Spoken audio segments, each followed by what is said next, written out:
This video is a quick tutorial on how to create a chain stitch in crochet. So you're just going to start off with a slip knot.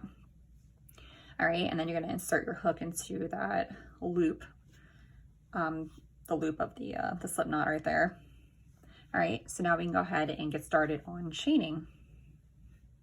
So what you're going to do, you're going to have that hook facing away from you. You're going to grab that yarn. Okay, so you're going to yarn over, and then you're going to pull that yarn through that loop, and you just created a chain. Okay, and again, hook away from you, yarn over, pull through the loop. Again, yarn over, pull through the loop, and that is the chain stitch. Very, very, very simple stitch. Okay, and the hook is away from you, yarn over, pull through the loop. And you can continue to do that for how long you want your chain to be. But this is what the chain stitch looks like.